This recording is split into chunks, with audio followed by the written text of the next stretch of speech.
जय जगन्नाथ। नमस्कार प्रिय दर्शक बंधु, मु ज्योतिष आचार्य प्रमोद कुमार पंडा आपको स्वागत करुच्ची आपणकर प्रिय चैनल एस्ट्रो कल्याण चैनल को। प्रिय दर्शक बंधु, जो व्यक्ति मान चैनल को देखुं सब्सक्राइब करना सब्सक्राइब करूँ, लाइक करूँ, अधिक शेयर करूँ। एवं आसतु जाना आज दिन सुंदर टिप्स टी आपण मानकर आवेदन तंत्र मंत्र जंत्र ठारू रक्षा पाइबा कौन उपाय अच्छे।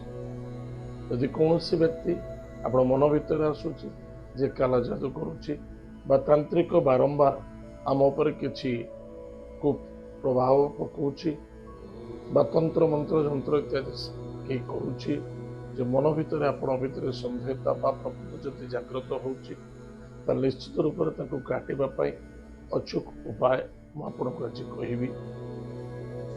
कौन सी व्यक्ति पाखक जावा आवश्यकता ना जे कि भारत वर्ष पृथ्वी वर्ष सबुठारु तंत्र हेले श्री जगन्नाथ साक्षात दक्षिण कालिका।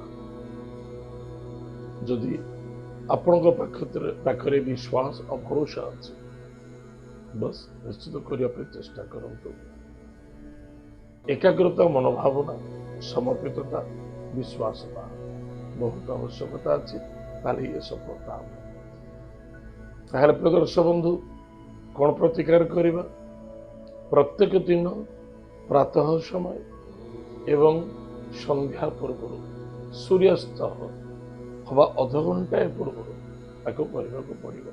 सूर्य जो लाल रंग हो जाए संपूर्ण रात्र नसी थाए से करेंगे।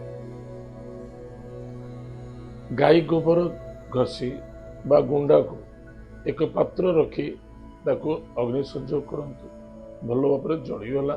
जलीगला पर लाल हो जाए, लाल से हलदिया किछि सोरिष किछि झुणा किछि कुकल एवं प्योर गाई घी दि चार बुंद पकई दियो एवं जदि पारुचंती टिके श्रीकपर गुंड कर पकई दियंतु घर भितर चारिआडे धुआं दे दियो एवं उक्त धूपदानी को घर ठारू बाहर रखी दियो। घर द्वार मुहरे बुलाई बाहर छाड़ी दियो। किछि दिन एभली करंतु। जदि पारुचंती घर ठारू बहुत बाहर को नहीं जांतु ताहा मध्य ठीक हो। पुनः नेक्स्ट डे से भली प्रक्रिया कंटिन्यू करंतु। कंटिन्यू आपण 21 दिन करंतु। मोर चैनल के बंद होबनी। आपण 21 दिन कर सारा पर कौन लाभ पाइले आपण तार उत्तर दियंतु। ताहले प्रिय दर्शक बंधु, निश्चित रूप से समस्त मंगल पाई एवं समस्त कल्याण पाई आज एपिसोड को अधिक अधिक शेयर करो। एवं सुंदर जानिमा आज दिन पंचांग और 12 राशि राशिफल विषय। 6 जून 2026 मसीहा ज्येष्ठ मास कृष्ण पक्ष षष्ठी तिथि श्रवण नक्षत्र शनिवार।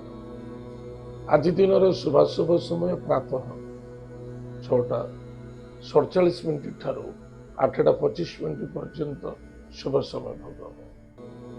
तत्पश्चात प्रातः 11:45 ठारू सायं 4:44 पर्यंत शुभ समय भोग।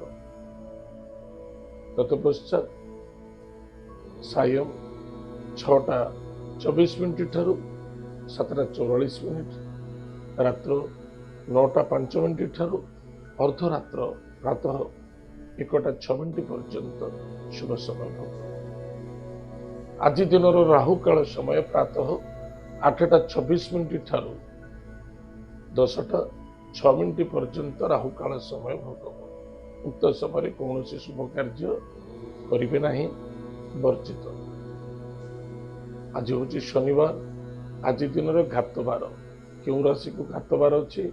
वृष राशि, सिंह राशि और कन्या राशि को घातबार अच्छी, टिके सावधान।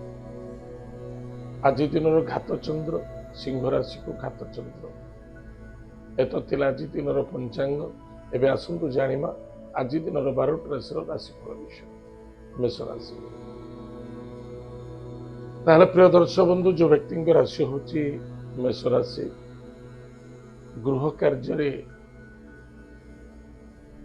सफलता देखादेव समस्या आसपे विद्यार्थी विद्या क्षेत्र प्रति यथेष्ट सजग रुहतु लव मैटर टिके बाधा आसबार संभावना देखा दूची वयोज्येष्ठ व्यक्ति को सम्मान आदर भक्ति करंतु निज कर्म क्षेत्र को श्रद्धा करंतु एवं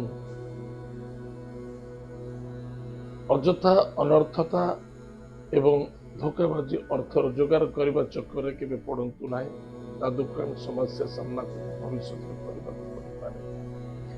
तीर्थ व्रत साधु सन्थ सन्यासी देव कार्य को प्रतिरोध करने असंतुष्टता हवा बाधा आसवा स्वाभाविकता सावधान दिवत आज lucky number 4 lucky colour screen silver lucky direction south west Mahadev को भक्तिर सहित पूजा अर्चना करंतु निश्चित रूप से आपंकर मंगल सफलता देखा वृष राशि कर्म क्षेत्र को सजग रुहतु श्रद्धा आदर रखु अर्थ रु अनर्थर भावना आसव भाग्यर परिवर्तनता देखादेव पराक्रम क्षेत्र विजय प्राप्ति अच्छी एवं गृह कार्य किसी बाधक आसबार संभावना देखा दूची पिता माता कथा आज बहुत मन पड़ पिता माता सहित वयोज्येष्ठ व्यक्ति सहित आर्गुमेंट करने उचित नुहे स्वास्थ्य प्रति ध्यान दियो आज lucky number 1 lucky colours pink lucky direction east भगवान सूर्य नारायण को भक्तिर सहित पूजा अर्चना करते सुखर दिन कटे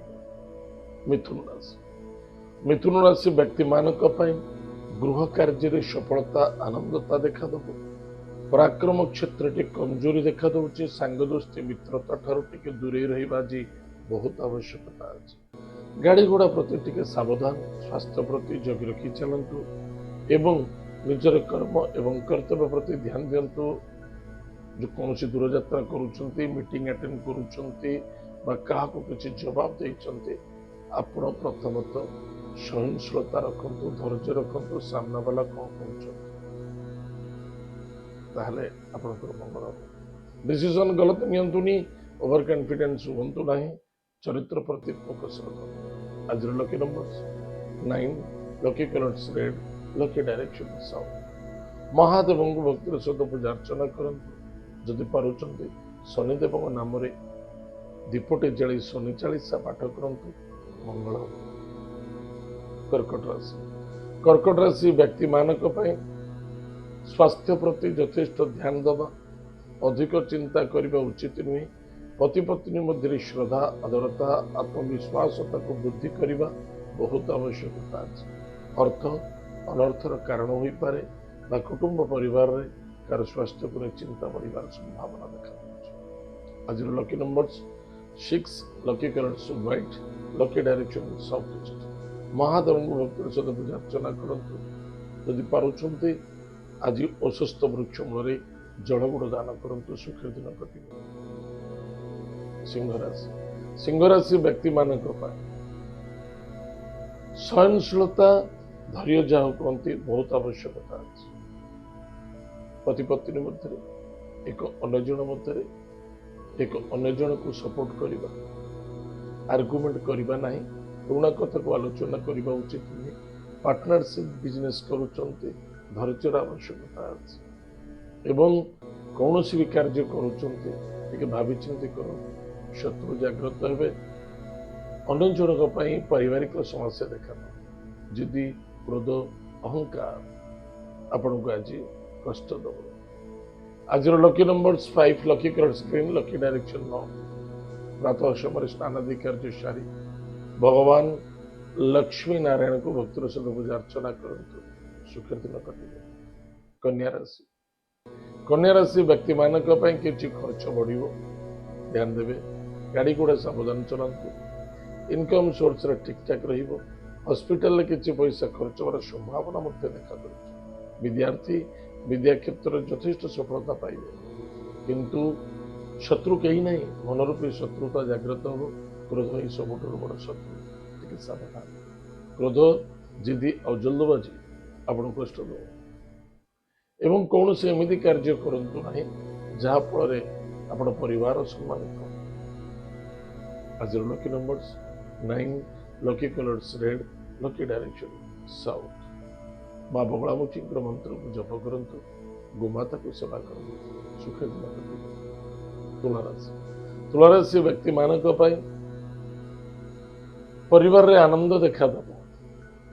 କିଛି ନୂତନ କାର୍ଯ୍ୟ ହେବାର ସମ୍ଭାବନା ଦେଖାଦେଉଛି। ମନକୁ ଛୋଟ କରିବା ଉଚିତ ନୁହେଁ। ଶ୍ରଦ୍ଧା ଆଦରତା ରଖନ୍ତୁ। ଯାହା ମିଳୁଛି ଯେମିତି ମିଳୁଛି, ଯଦି କଷ୍ଟ ଆସୁଛି ସହନ ଶକ୍ତି ରଖନ୍ତୁ, ଧୈର୍ଯ୍ୟ ଶକ୍ତି ରଖନ୍ତୁ। ଆଜିର lucky numbers 1, lucky colours pink, lucky direction east. ଭଗବାନ ଗୁରୁ ମନ୍ତ୍ରକୁ ଜପ କରନ୍ତୁ, ଗୋମାତାକୁ ସେବା କରନ୍ତୁ, ସୁଖ ଦିନ କଟିବ। ବିଛାରାଶି ବ୍ୟକ୍ତିମାନଙ୍କ ପାଇଁ ପରାକ୍ରମ କ୍ଷେତ୍ର ଆଜି ବିଜୟ ପ୍ରାପ୍ତି ହେବ। ଯାହା ଚାହୁଁଛନ୍ତି ତାହା ନିଶ୍ଚିତ ସଫଳତା ଦେଖାଦେବ, କିନ୍ତୁ ପ୍ଲାନିଂ ଅନୁସାରେ କାର୍ଯ୍ୟ କରିବା ଅତ୍ୟନ୍ତ ଆବଶ୍ୟକତା ଅଛି। ନିଜର ମାତା ସହିତ ବିଲକୁଲ ଆର୍ଗୁମେଣ୍ଟ କରିବା ଉଚିତ ନୁହେଁ। ମାତାଙ୍କର ଆଶୀର୍ବାଦ ପ୍ରାପ୍ତି ଅଛି। ପିତାଙ୍କ ସ୍ୱାସ୍ଥ୍ୟ ପ୍ରତି ଧ୍ୟାନ ଦେବା, କର୍ମକ୍ଷେତ୍ର ପ୍ରତି ପଜିଟିଭ ଥଟ୍ ଦେଇ ଚାଲିବା, ଅଶାନ୍ତି ଅସନ୍ତୁଷ୍ଟତା ଠାରୁ ଦୂରେ ରହିବା। କିଛି କାର୍ଯ୍ୟ କରୁଛନ୍ତି ପ୍ଲାନିଂ କରନ୍ତୁ, ସଫଳତା ମିଳିବ, ଜଲ୍ଦବାଜି ନୁହେଁ। ଆଜିର lucky numbers 4, lucky colours grey and silver, lucky direction south west. ମହାଦେବଙ୍କୁ ଭକ୍ତିର ସହିତ ପୂଜା ଅର୍ଚ୍ଚନା କରନ୍ତୁ, ସ୍ୱର୍ଗତ ପିତୃଲୋକଙ୍କୁ ପ୍ରଣାମ କରନ୍ତୁ, ତର୍ପଣ କରନ୍ତୁ, ସୁଖ ଦିନ କଟିବ। ଧନୁରାଶି ଧନୁରାଶି ବ୍ୟକ୍ତିମାନଙ୍କ ପାଇଁ ଅର୍ଥର ଲାଭ ଅଛି, ଅର୍ଥର ଆଗମନ ମଧ୍ୟ ଅଛି। କୁଟୁମ୍ବ ପରିବାରରେ ଆନନ୍ଦ ଦେଖାଦେବ। ସଂଶୟ ଭିତରେ ରହିବା ଉଚିତ ନୁହେଁ। ପରାକ୍ରମ କ୍ଷେତ୍ରରେ ଟିକେ କମଜୋରି ଦେଖାଦେବ। କୌଣସି ନା କୌଣସି ବ୍ୟକ୍ତି ସହଯୋଗ କରିବ, କିନ୍ତୁ ଅସନ୍ତୁଷ୍ଟତା ହେବା ଉଚିତ ନୁହେଁ। ଧୈର୍ଯ୍ୟର ସହିତ କାମ କରନ୍ତୁ, ବାଣୀକୁ ଟିକେ ନିୟନ୍ତ୍ରଣ ଦିଆଯାଉଛି। ପିତାଙ୍କ ତରଫରୁ ସପୋର୍ଟ ମିଳିବ। ଆଜିର lucky numbers 7, lucky colours grey, lucky direction south. ପ୍ରାତଃ ସମୟରେ ସ୍ନାନାଦି କାର୍ଯ୍ୟ ସାରି କୁଳଦେବୀ, ଇଷ୍ଟଦେବୀ, ଇଷ୍ଟ ଦେବତାଙ୍କୁ ଭକ୍ତିପୂତ ସହିତ ପ୍ରଣାମ କରନ୍ତୁ ଏବଂ ନିଜର କୁଳଦେବୀଙ୍କ ନାମରେ ଦୀପଟି ଜାଳନ୍ତୁ। ମଙ୍ଗଳମୟ ହେବ। ଶ୍ୱାନକୁ କିଛି ଖାଇବାକୁ ଦିଅ। ମକର ରାଶି ବ୍ୟକ୍ତିମାନଙ୍କ ପାଇଁ ଅର୍ଥନୈତିକ କ୍ଷେତ୍ରକୁ ନେଇ କିଛି ବାଧା ଆସିବାର ସମ୍ଭାବନା ଦେଖାଦେଉଛି। ଆଶା ଠାରୁ କମ୍, ବିଶ୍ୱାସ ଠାରୁ ଅଧିକ ପ୍ରାପ୍ତ ହେବା ସମ୍ଭବତା ନୁହେଁ। ତାହେଲେ ଧୈର୍ଯ୍ୟର ସହିତ କାର୍ଯ୍ୟ କରିବା, ସମସ୍ତଙ୍କ ସହିତ ମିଳିମିଶି ଚାଲିବା, ପୁରୁଣା କଥାକୁ ଆଲୋଚନା କରିବା ଉଚିତ ନୁହେଁ। ଯଦି ସ୍ୱାସ୍ଥ୍ୟରେ କୌଣସି କମଜୋରି ଦେଖାଦେଉଛି, ଡକ୍ଟର ଇଲାଜ କରିବା, ଟାଇମ୍ କେବେ ବିଳମ୍ବ କରିବା ନାହିଁ। ଆଜିର lucky numbers 3, lucky colours yellow, lucky direction north east. ବିଷ୍ଣୁଙ୍କୁ ପୂଜା ଅର୍ଚ୍ଚନା କରନ୍ତୁ, ସୁଖ ଦିନ କଟିବ। କୁମ୍ଭ ରାଶି ଖର୍ଚ୍ଚ ବଢ଼ିବ। ଗାଡ଼ି ଘୋଡ଼ା ପ୍ରତି ଟିକେ ସାବଧାନ, ବାଣୀକୁ ନିୟନ୍ତ୍ରଣ ରଖିବା, କର୍ମକ୍ଷେତ୍ର ପ୍ରତି ସଚେତନତା ରଖିବା ଏବଂ ଜାଣୁଛେ ଗଲତ ହେଉଛି, ସାମ୍ନାବାଲା ମୋ ସହିତ ଗଲତ କରୁଛି, କିନ୍ତୁ ଶ୍ରଦ୍ଧା ରଖନ୍ତୁ ଏବଂ ବିଶ୍ୱାସ ରଖନ୍ତୁ, ସବୁ ଠିକ୍। ଆଜିର lucky number 3, lucky colours yellow, lucky direction north east. ବିଷ୍ଣୁଙ୍କୁ ପୂଜା ଅର୍ଚ୍ଚନା କରନ୍ତୁ, ସୁଖ ଦିନ। ମୀନରାଶି ବ୍ୟକ୍ତିମାନଙ୍କ ପାଇଁ ଖର୍ଚ୍ଚ ଠାରୁ ଟିକେ ସାବଧାନ ରହିବା। ଖର୍ଚ୍ଚ ବଢ଼ିବ ଏ ସମୟରେ। ପ୍ରତ୍ୟେକ ଜିନିଷକୁ ମ୍ୟାନେଜମେଣ୍ଟ କରିବା, ଆଡଜଷ୍ଟମେଣ୍ଟ କରିବା, ଗାଡ଼ି ଘୋଡ଼ା ଟିକେ ସାବଧାନ ଚଲାଇବା, ବାଣୀକୁ ନିୟନ୍ତ୍ରଣ ରଖିବା, କେଉଁ ସ୍ଥାନରେ କେଉଁ କଥା କହିଲେ କେଉଁ କାର୍ଯ୍ୟ ଠିକ ହେବ ତା ପ୍ରତି ଭାବିଚିନ୍ତି କାର୍ଯ୍ୟ କରନ୍ତୁ। ଆଜିର lucky numbers 7, lucky colours grey, lucky direction south. ପ୍ରାତଃ ସମୟରେ ସ୍ନାନାଦି କାର୍ଯ୍ୟ ସାରି ମହାଦେବଙ୍କୁ 5ଟି ବେଲପତ୍ରରେ ଅତର ଲଗାଇ ଦାନ କରନ୍ତୁ, ସୁଖର ଦିନ କଟିବ। ପ୍ରିୟ ଦର୍ଶକ ବନ୍ଧୁ, ଏତ ଥିଲା ଆଜି ଦିନର 12ଟି ରାଶିର ରାଶିଫଳ ବିଷୟ। ଆଜି ତ ସମୟ ଯାଇଛି, କାର୍ଯ୍ୟକ୍ରମକୁ ଆମେ ଏଇଠି ରଖୁଛୁ। ପୁଣି ଦେଖା ପାଖା। ଜୟ ଜଗନ୍ନାଥ, ନମସ୍କାର।